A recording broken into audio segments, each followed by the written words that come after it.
नमस्कार, आपके YouTube channel एक ही ज्ञान पिपासा में आप सभी का फिर से एक बार हार्दिक स्वागत है। हम आपके लिए लेकर के आए हैं वायु प्रदूषण पर 20 महत्वपूर्ण प्रश्न जो आपकी परीक्षाओं में संभावित हैं।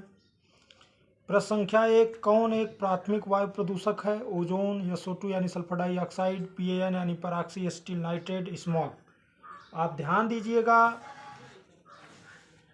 Nitrogen oxide, sulphur dioxide, carbon dioxide, carbon monoxide, hydrocarbon आदि प्राथमिक प्रदूषक हैं, जबकि प्राथमिक प्रदूषकों की सहायता से प्राप्त होते हैं द्वितीयक प्रदूषक, जैसे सल्फर डाइऑक्साइड है, PAN है, HNO3 है, स्मोग है। सामान्य रूप से वातावरण प्रदूषक गैस है। देखिए, इसका सही उत्तर होगा कार्बन मोनोऑक्साइड। कार्बन मोनोऑक्साइड संपूर्ण वायु प्रदूषण के 50% का एकमात्र कारक है। यह मोटर गाड़ियों से यह ज़्यादा निकलती है। सिगरेट के धुएं से कार्बन मोनोऑक्साइड निकलती है, इसको आप जानते रहिएगा। वायु प्रदूषक गैस जो प्रधानतः जीवाश्म ईंधन के जलन से उत्पन्न होती है वह है सल्फर डाइऑक्साइड। ये जीवाश्म ईंधन के जलन से उत्पन्न होती है, इसे क्रैकिंग गैस भी कहते हैं। सल्फर डाइऑक्साइड को क्रैकिंग गैस भी कहते हैं।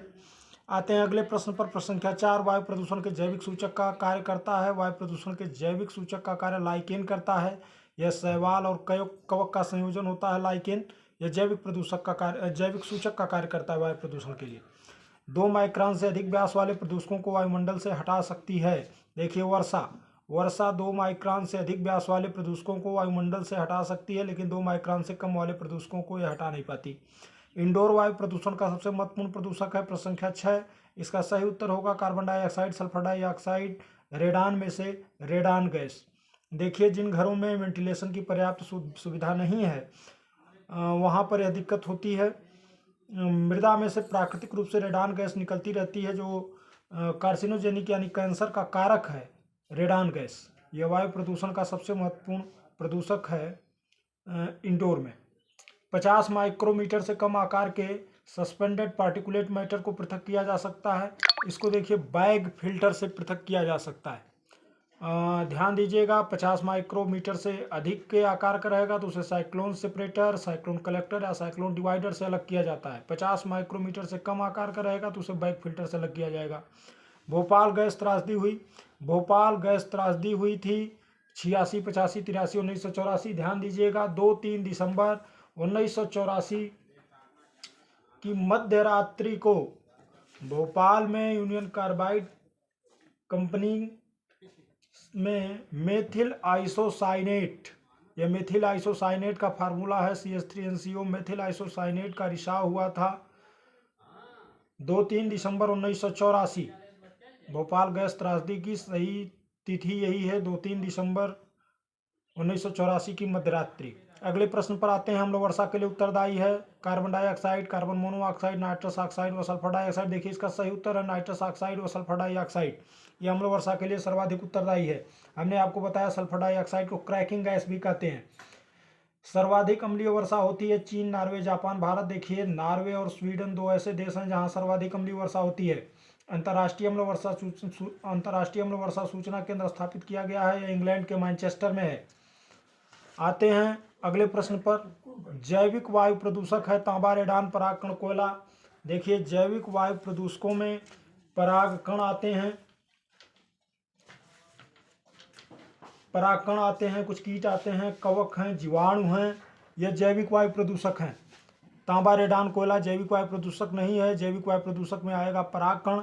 वायु गुणवत्ता जांच ऐप है। देखिए, बहुत इंपॉर्टेंट प्रश्न है। मौज सफर क्लीनर वायुदूत सफर वायु गुणवत्ता जांच ऐप है। वायु प्रदूषण एवं नियंत्रण अधिनियम लागू हुआ 29 मार्च 1981, 16 मई 1981, 17 मार्च 1987, 1 मई 1988 से। इसका सही उत्तर है 16 मई 1981 से वायु प्रदूषण एवं नियंत्रण अधिनियम लागू हुआ। देखिए, 29 मार्च 1981 को यह पारित हुआ था और 1987 में वायु प्रदूषण एवं नियंत्रण अधिनियम में ध्वनि प्रदूषण को भी सम्मिलित कर लिया गया। वायु गुणवत्ता सूचकांक आधारित है कितने प्रदूषकों पर? 6 प्रदूषकों पर, 8 पर, 9 पर, 10 पर। देखिए, 8 प्रदूषकों पर वायु गुणवत्ता सूचकांक आधारित है। ग्लोबल वार्मिंग के लिए उत्तरदायी है radon, palladium, sulphur dioxide, methane और कार्बन डाइऑक्साइड। देखिए, इसका सही उत्तर मीथेन और कार्बन डाइऑक्साइड है। इनमें से यह गैसें ग्लोबल वार्मिंग के लिए सर्वाधिक उत्तरदायी हैं। वायु गुणवत्ता सूचकांक की कितनी श्रेणियां निर्धारित हैं? वायु गुणवत्ता से सूचकांक की 6 श्रेणियां निर्धारित हैं। हम एक बार चाहेंगे कि इस पर हम चर्चा भी कर लें कि यह श्रेणियां हैं क्या क्या। 0 से 50 अच्छा माना जाता है, इसे हरे रंग से प्रदर्शित किया जाता है। 51 से 100 संतोषजनक माना जाता है, इसे हल्के हरे से प्रदर्शित किया जाता है। 101 से 200 मध्यम होता है, इसे गुलाबी रंग से प्रदर्शित करते हैं। 101 से 200 तक 201 से 300 तक खराब माना जाता है, इसे पीले रंग से प्रदर्शित करते हैं। 300 से 1 से 400 तक बहुत खराब, इसे लाल रंग से प्रदर्शित किया जाता है। 401 से 500 तक गंभीर होता है, 401 से 500 तक गंभीर होता है, इसे लाल रंग से प्रदर्शित करते हैं।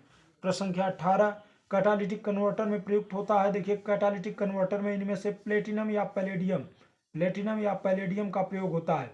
भारत का सर्वाधिक प्रदूषित नगर है, यह प्रश्न हम आपसे पूछ रहे हैं विश्व वायु गुणवत्ता रिपोर्ट 2020 के आधार पर। विश्व वायु गुणवत्ता रिपोर्ट 2020 के अनुसार भारत का सर्वाधिक प्रदूषित नगर दिल्ली है, लेकिन समस्त प्रदूषण की स्थिति में भारत का सर्वाधिक प्रदूषित नगर वर्तमान में गाजियाबाद है। फ्लाई ऐश उत्पन्न होता है, फ्लाई ऐश सीएनजी से, डीजल से, चारकोल से, कोल से। चारकोल जिसे लकड़ी का कोयला कहते हैं, यह आपका सही उत्तर नहीं है।